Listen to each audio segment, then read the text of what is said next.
검찰이 나서기 전에 쌍방울 측의 그 피해자들, 뭐 김성태, 방용철, 또 김성태의 변호인 등이 나서서 이화영 전 부지사에게 뭐 회유, 뭐 이렇게 해서 빨리빨리 나가는 게 좋겠습니다라고 얘기를 하는데 이것은 사실이 아닌 거잖아요. 이런 사실이 없는데 그러면 이화영 전 부지사는 왜 이런 허위 사실을 마치 이런 일이 있었던 것처럼 말을 하게 되는 겁니까? 어떤 압박이 있었기에?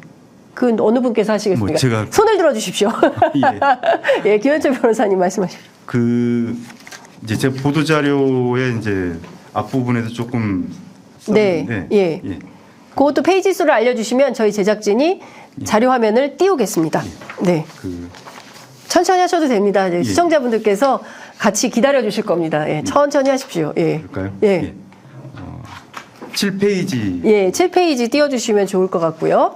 예. 예, 이게 방용철이 처음에 검찰에서 조사받았던 내용입니다. 네. 여기 보면 방용철은 네. 법인카드에 대해서 이화영에게 직접 준 적 없습니다라고 하고 있어요. 그런데 그 다음 페이지 한번 네. 보시네. 다음 페이지. 예. 3월 3일 법정에서 이제 예. 다시 진술을 하는데 이번엔 말을 바꿉니다. 예. 직접 건네주었다. 검사가 물어보죠. 예. 이화영에게 직접 건네주었고 문수호에 건네준 거 없다는 것이죠. 예라고 대답합니다. 아. 예. 이제 이걸 보면서 이것은 네. 이제 한 사례에 불과한 거고 예. 그 뒤에 예. 뭐 500만 불 얘기 나오고 300만 불 얘기가 나옵니다. 네. 이 과정에서 이화영은 이 검사들의 위력에 대해서 네. 너무나 치를 떨지 않을 수 없었다고 합니다. 나중에는 이런 상황까지 있었다고 합니다. 정말 내가 저런 말을 했었나?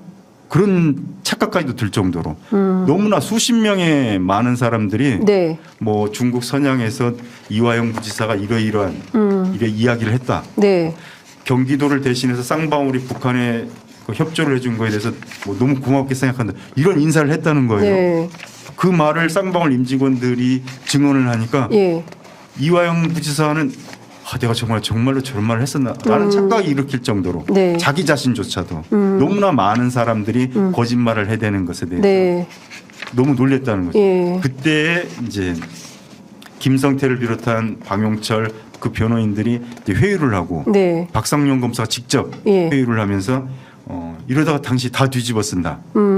이재명한테 보고했다는 말만 하면 당신은 가볍게 처벌될 수 있다라고 제안을 합니다. 그러면서 네.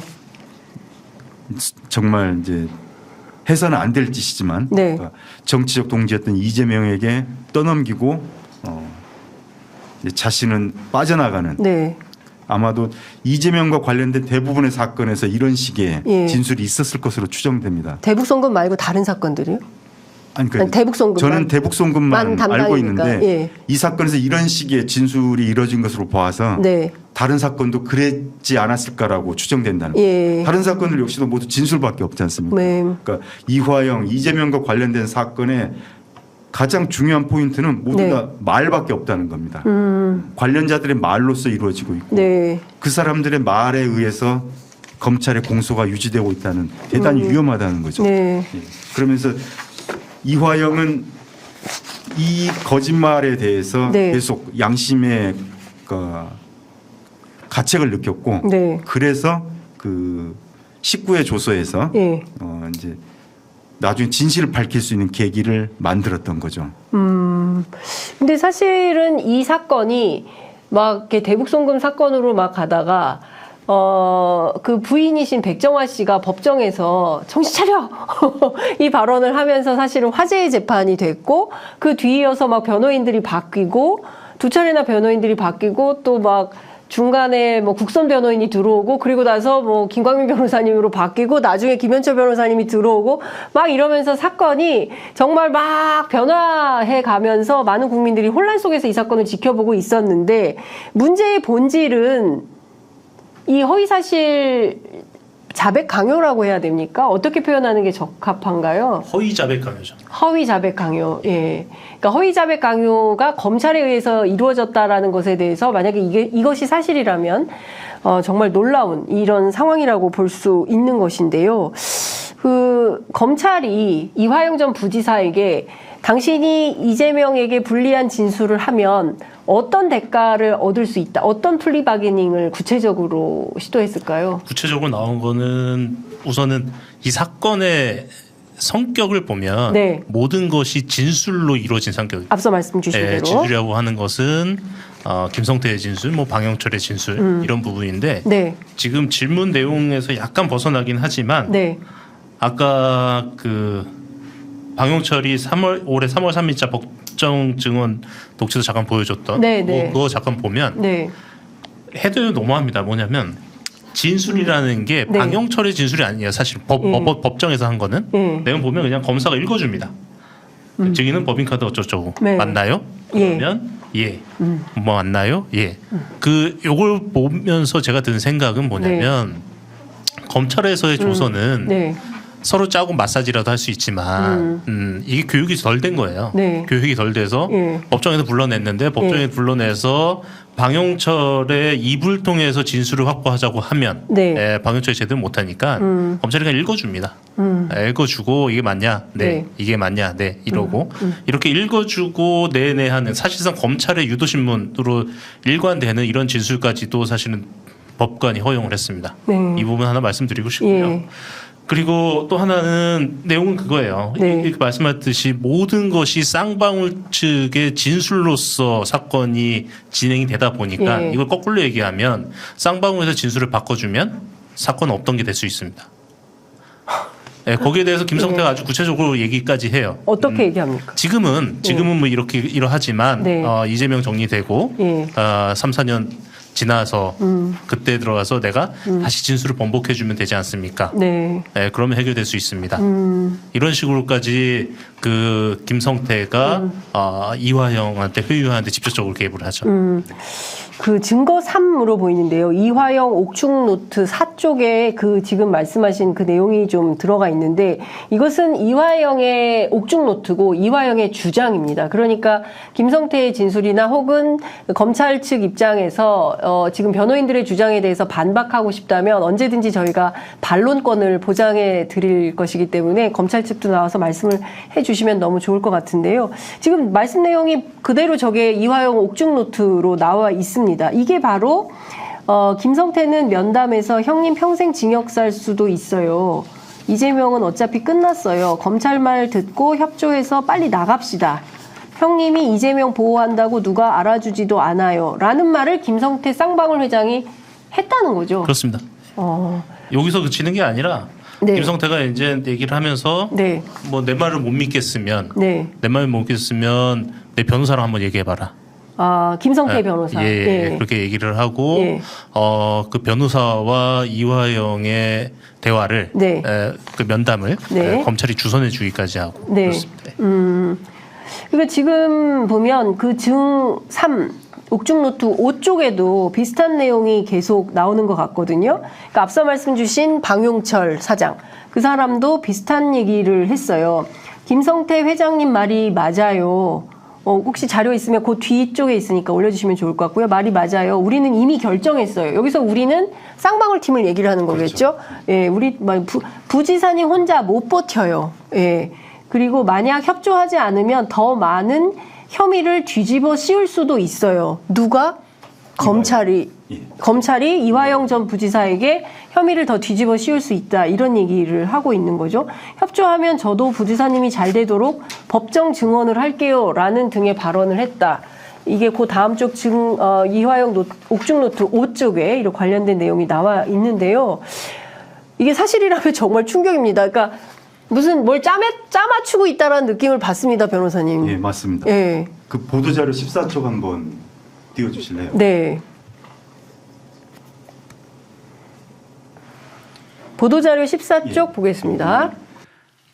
이화영 부지사가 제19회 피의자 신문 조서를 작성을 하고 19회 피의자 신문 조서가 작성된 때가 2023년 6월 30일입니다. 그리고 나서 일주일 뒤에 7월 11일에 김성태의 법정 증언이 있었습니다. 이제 김성태 법정 증언이 갑자기 잡힌 이유는 대북 송금에 관해서 진술을 법정에서 하고 그 증거를 이재명 구속영장 재판에 집어넣기 위해서 갑작스럽게 김성태를 증인으로 신청을 합니다. 그런데 여기서 법인카드에 관한 질문을 하게 됩니다. 그에 대해서 김성태가 여기 빨간 박스로 표시한 저도 좀 헷갈리고요. 다음에 기회를 만들어서 다시 진술하겠습니다라고 말합니다. 그러니까 법인카드 진술을 좀 전에 방용철이 이화영한테 직접 줬다라고 거짓말을 했던 부분을 바꿀 수 있다라고 액션을 취한 거죠. 그런데 아예 여기서 확실하게 이건 이화영한테 준 게 아니다라고 확실하게 안 한 이유는 그 19회 피의자 신문 조서에 아직 동의를 안 했어요. 이화영 부지사 이 시기에는. 그러니까 동의를 할 때까지 압박하려고 그냥 다음에 하겠다라고 미룬 거죠. 이게 바로 그 회유의 대가, 법인카드 진술을 바꾸는 것의 회유의 대가로서 이런 진술이 나온 것입니다. 예.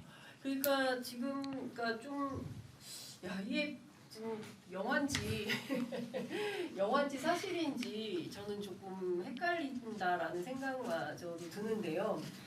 그 실제로 이 검사들이 김영남 부장검사, 그다음에 이제 박상용 검사, 이제 두 사람이 이 사건을 수사 지휘를 한 것인데, 검사가 박상용 검사가 직접 이화영 전 부지사에게도 이런 비슷한 맥락의 발언을 한 내용이 있습니까? 쌍방울 팀이 아니라 검사가 직접 회유한 내용도 확인된 게 있습니다. 검사가 직접 한 부분이 있고요. 네. 예, 심지어 그 이화영 부지사의 변호인, 변호인이 있는 자리에서까지 유사한 취지의 발언을 하기도 했습니다. 네. 예. 그러니까 어떤 내용이 어떤 건지 좀 구체적으로 말씀 좀 주시겠습니까? 아무 두 분 예, 편하게 지금 하시죠. 그 옥중 노트를 이제 모두 다 그 아직 소개를 하진 못했어요. 네. 국회 청원서에는 증거로 제출돼 있고 보도 자료와 청원서에서는 일부분만 캡처돼 있는데 네. 이제 옥중 노트도 또 그 이화영 부지사가 이제 자기의 기억을 다 쓰진 못했고, 그러니까 그 이전에 이제 저하고 이제 구두로 대화 나눌 때 네. 예, 이제 그런 적이 있었다고 합니다. 그 18회 조서 때까지는 계속 이제 이재명 지사에게 대북 송금 사실을 보고했다, 네. 보고했다라는 내용만 계속 반복됩니다. 네. 그러니까 이제 박상용 검사가 그 상부에 제출을 했다가 이제 깨졌던 것 같습니다. 네, 이걸로 네. 부족하다. 네. 그러니까 입구는 있는데 출구는 없다. 이건 검찰식의 표현인가 봐요. 네. 뭐냐면 대북 송금에 대해서 이화영 지사가 푸시는 했는데 네. 이재명이 알았다. 뭐 어떤 식 이재명의 반응이 연결돼야지 네. 이재명도 공범으로 연루시킬 수 있다라는 뜻이겠죠. 이제 그러면서 이런 입구는 있는데 출구는 없다라는 얘기와 함께 또 네. 보고 일자를 특정해 달라라고 하는 이제 주문이 있었다고 합니다. 네. 그래서 19회 때 보고 일자를 특정하게 되는데 그때 이제 이 보고 일자 특정과 관련해서 이화영 부지사가 네. 약간은 이제 화를 냈다고 합니다. 아, 내가 실제로 보고를 하지도 않았는데 네. 어떻게 날짜까지 네, 네, 네. 만들어내느냐라고 했더니 예. 그 박상용 검사가 예. 이러면 딜이 깨지지라는 표현을 썼다는 겁니다. 이러면 딜이 깨지지. 딜이 깨지. 근데 예. 이 말은 예. 당시 그 이화영 부지사의 변호인인 예. 입회 변호사인 그 이한희 변호사가 예. 함께 있었고 예. 어차피 국회에서 탄핵이 발의되면 예. 이한희 변호사가 증인으로 출석해서 예. 이 모든 것을 증언할 것으로 보입니다. 아, 이한희 변호사가 증언하겠다고. 아니 그건 아닙니다. 이제 해야 되는. 그렇죠. 예. 아마도 이한희 변호사가 그 검찰 쪽으로부터 예. 압박을 받을 것으로는 예상됩니다. 예. 그러니까 그렇지만 이한희 변호사가 아니라면 네. 이 진실을 밝힐 방법이 없어서 저희로서는 이한희 변호사가 자신의 양심을 걸고 네. 꼭 진실을 밝혀주기를 간절히 기대하고 있습니다. 네. 근데 뭐 그거는 근데 참 이런 부분은 좀 그 김 변호사님 어떻게 생각하십니까? 처음에요. 예. 본인이 그 진술은 하긴 했었잖아요. 내가 대북 송금과 관련해서 보고를 한 것은 맞다라는 것은 처음에는 그 내용을 그냥 뭐 플리바게닝 대가로 나갈 생각도 사실은 이화영 전 부지사에게는 없었던 것은 아니다 이렇게 봐야 되나요? 그러니까 그 처음이라는 것이 네. 그 처음이라는 것이 네. 수사 아주 초기가 아니고요. 네. 지금 여러 상황이 발생된 네. 그 시점에 집중적으로 발생한 내용들입니다. 그러니까 네. 그 물론 순서적으로 예. 피신 조서 9개가 나왔으니까 네. 순서적으로 나눌 수는 있지만 예. 그 9개의 피신 조서가 예. 그 당시에 특정 시기에 집중적으로 예. 나타난 내용들이니까 하나의 흐름으로 보셔야 될 것 같습니다. 그렇군요. 정확히 얘기하면 네. 2023년 6월 달입니다. 네. 6월 달 한 달 동안에 네. 9개 피의자 신문조서가 작성됩니다. 제 11회부터 19회까지. 예. 그런데 11회부터 18회까지는 그냥 단순히 보고했다라는 내용만 있었기 때문에 네. 이걸로 부족하다라고 검찰 상부가 얘기했던 거고 네. 그래서 19회에 이제 그 날짜가 특정된 네. 보고 날짜가 특정된 조서가 작성된 것입니다. 네. 그러면 지금 오늘 두 분께서는 이 박상현 검사하고 김영남 검사 두 사람에 대한 이제 탄핵 요구를 이렇게 국민청원하는 형태로 이제 요청을 하셨는데요. 두 검사는 이 사건에 대해서 좀 어떤 입장이시라고 봐야 됩니까? 우선은 두 검사가 지금 수원지검에 없습니다. 어디로 가셨습니까? 네, 인사가 났습니까? 김영남 부장은 이사단 걸로 알고 있고요. 네. 박상현 검사는 최근에 1, 2주쯤 전에 해외 연수 나갔다. 해외 연수를 나갔어요. 예. 1, 2주 전쯤에요? 그 정확한 날짜는 지금 확인 안 되고요. 예. 1, 2주 됐다고 하네요. 예. 예. 해외 연수 나갔다라고 돼 있고요. 예. 예, 어느 그래서 나라로 해외 연수를 갔어요? 아마 미국인 걸로 전 알고 있습니다. 예. 그러면 어떻게 되는 겁니까? 뭐 그래도 입장 표명은 있겠죠. 입장 예. 표명은 있고 예. 제가 아까 예. 하셨던 얘기 중에 좀 부연 설명을 좀 드렸으면 하는 부분인데요. 네. 그 당시에 이화영 부지사의 변호인으로 하셨던 이한희 변호사, 네. 김현철 변호사가 뭐 매우 중대한 인물이라고 말씀하신 그분이 그 당시 그 변호인 네. 중에 있었던 서모 변호사하고 같이 일하시는 네. 뭐 어소 변호사라고 표현을 하는데 서모 변호사가 데리고 있는 그 네. 변호사고 수사할 때 주로 동석을 하셨던 예. 그 변호사인데요. 예. 이화영 부지사가 그 안에서 예. 말씀하셨듯이 어떤 그 이재명 대표가 알리바이를 댈 수 있는 날짜를 특정하고 싶었던 거예요. 네. 날짜를 지정해라. 네. 날짜를 검찰에서. 특정해달라라고 네. 강요를 하니 네. 언제라고 특정을 해야 되는데 네. 그 알리바이가 있는 시점을 특정을 하면 나중에 진실을 밝히기 수월할 거라고 생각을 했고 네. 그래서 검찰 내에서 그 해당 변호사한테 네. 예. 그때쯤 그 이재명 대표의 일정이 검색되는 걸 확인해 달라라고 네. 요청을 했고 확인한 날이 그날인 겁니다. 그렇죠. 그래서 그날을 확인을 하고 네. 확인하고 다시 들어가서 이 날짜 했습니다. 이날 네. 이 시간 했습니다라고 얘기를 한 거니 네. 예, 저희 입장에서는 이런 거예요. 네. 그 당시에 조사가 있었던 것도 팩트고 네. 그 조사에 이한희 변호사가 동행한 것도 팩트고 그 부지사님이 그 인터넷 검색을 할 수 없는 상황인 것도 팩트고 네. 그렇다고 하면 부지사님이 놀라운 기억력을 통해서 그날을 특정했을 수도 있겠지만 네. 그게 아니라고 하면 네. 그 날짜를 확인해 준 사람은 네. 이한희 변호사 아니면 검찰 둘 중에 하나겠죠. 근데 실제로 뭐 보도자료 내용을 이제 보면 그 날짜가 이제 2019년 7월 29일인데 예. 이날 이재명 지사가 여의도 국회의원회관에서 그 건물 내 재난 시 구조 요청 비상 전원 확보 의무화 토론회 네. 여기에 참석해서 인사말을 하는데 이 날짜를 특정해서 보고를 한 걸로 확인을 해줬다는 거잖아요. 이한희 변호사가 예. 아니면 혹은 검찰이 이제 이렇게 근데 이제 그 검찰은 이걸 몰랐던 거죠. 검찰이 이걸 몰랐다. 검찰이 이 날짜에 이재명 대표의 알리바이가 있다는 걸 알았으면 네. 이화영 부지사한테 네. 말도 안 되는 소리 하지 마시오. 네, 라고 이날 했어야 옳다. 했어야 되는 거니까 네, 네. 검찰이 알려줬을 리는 없을 거고. 당연히 이한희 변호사가 알려줄 수밖에 없었다. 어. 그리고 이화영 부지사의 워딩도 네. 이한희 변호사를 통해서 이렇게 했다라는 네. 거니까요. 예. 그렇죠. 그러니까 지금 뭐 보고 시간은 2019년 7월 29일 오전 10시에서 11시 경으로라고 당시에 특정을 하긴 했는데 진술 내용이기도 하고요. 근데 이때는 이재명 대표는 이 행사에 참여하고 있었다. 예. 명확한 알리바이가 있는 예, 그러니까 맞지 않는 거죠. 검찰에서 진술한 내용과 보고했다면 어느 뭐 경기도청이 됐든 뭐 어디가 됐든 신뢰에 있어야 되는데 요 시간에는 이재명 대표는 여의도의 행사에 국회의원회관에서 열린 행사에 참여해서 인사말을 하고 있었다. 그러니까 그 당시에 시간이 안 맞는다. 예. 그 당시에 검찰의 심리는 이랬던 것 같아요. 이미 이화영은 이미 포섭이 됐다. 포섭이 됐다. 예, 네. 이미 포섭이 됐고, 예. 예, 그래서 이화영이 이재명을 꼬리시키는데 적극적으로 협조를 해주는 상황이 됐다라고 네. 아마 생각하고 있지 않았나 싶고, 보고 이화영의 이 진술을 통해서 이재명 수사도 끝났다라고 네.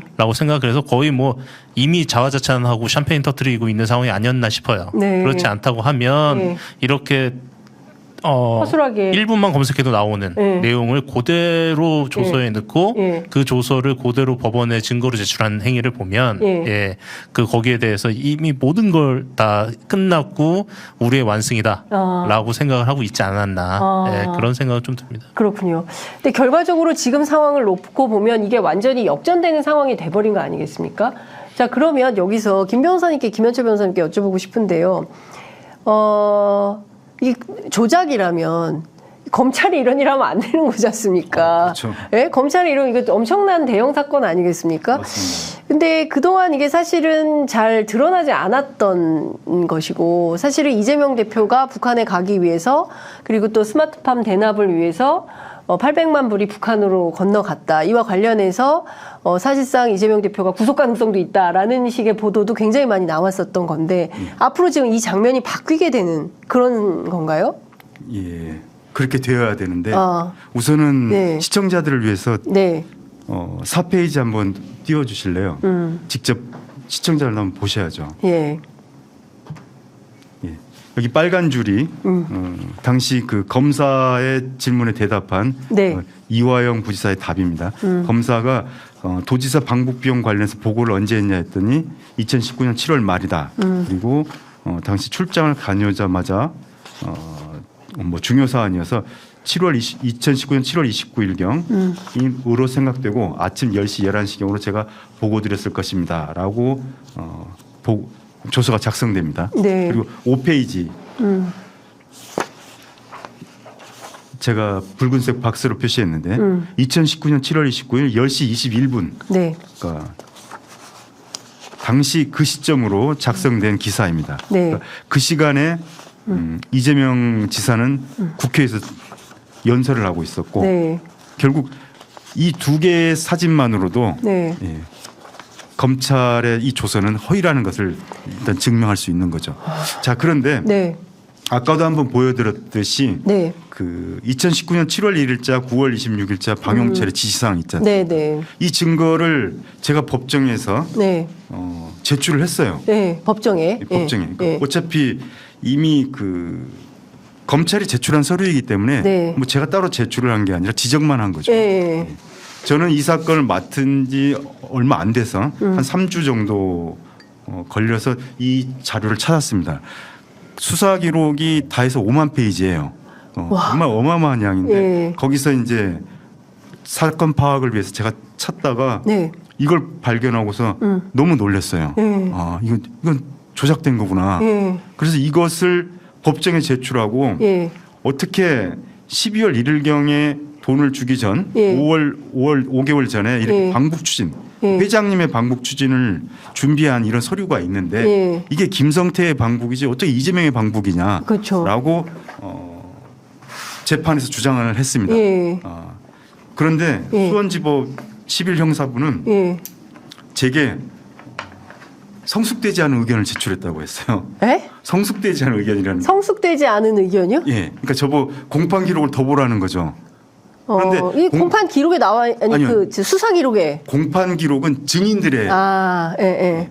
근데 그 증인들의 증언이라는 건 말이지 않습니까? 예. 그 쌍방울의 수십 명의 임직원들의 주장. 예. 말에 불과한 건데 네. 이렇게 객관적인 증거가 있고 네. 객관적인 증거와 그 말들 예. 이 두 개를 비교했을 때 과연 그 말이 진실인가를 예. 따져야 될 법관이 예. 오히려 저에게 예. 성숙되지 않은 의견을 제출하고 있다. 공판 기록을 봐라. 예. 라고 얘기. 그리고 이화영에 대해서 예. 추가 구속영장을 발부를 합니다. 예. 그래서 기피 신청하신 겁니까? 그렇습니다. 이것은 예. 명백하게 예. 자신의 불공정을 드러낸 거니까요. 예. 유죄 예단을 가지고 있는 것이고. 유죄 예단을 가지고 있는 것이다. 그렇죠. 예. 그리고 더군다나 당시 그 구속영장 발부의 네. 기초 사실이 예. 증거인멸 교사 사건이었습니다. 그렇습니다. 그런데 예. 그 증거인멸 교사 사건은 예. 구속영장을 발부하고 며칠 후에 공소장이 변경됩니다. 예.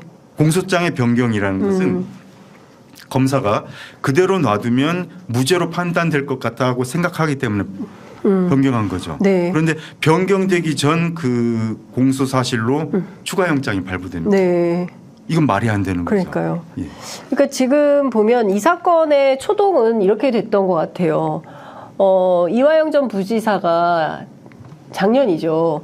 그 쌍방울 법인카드 뇌물 사건으로 구속이 돼요. 그런 다음에 얼마 있다가 이게 쌍방울 대북송금 사건으로 언론에 대서특필이 되고 800만 불 얘기가 나오고 실제로 그 가능성으로 가고 있던 길에 어찌 보자면 그 부인께서 재판의 기류를 확 처음에 바꿔버린 측면이 있는 것 같습니다. 정신 차려로 재판정에서 어떻게 부인이 가족은 이화영 전 부지사 편이어야 되는 거 아니야? 근데 어떻게 남편에게 불리하게 저런 재판에서 저런 상황을 만드나? 그리고 난 다음에 김영태 변호사가 재판에 출석을 해가지고 아니 이 공소장에 충실한 재판을 해라. 이거 말도 안 되는 재판을 하고 있다라면서 또 재판의 불공정성이나 이런 것들을 지적하면서 또 변호사를 바뀌고 뭐 이런 이제 과정이 쭉 있었던 건데 자 그러면 근본적으로 이 문제의 핵심은 검찰에 있었던 거네요. 당연하죠. 네. 제가 서두에 말씀드렸듯이 이화영은 수단에 불과했다. 이화영은 수단에 불과했다. 수단에 불과했다. 예. 이재명은 잡기 위한 수단에 불과했다라고 예. 판단을 하고요. 예.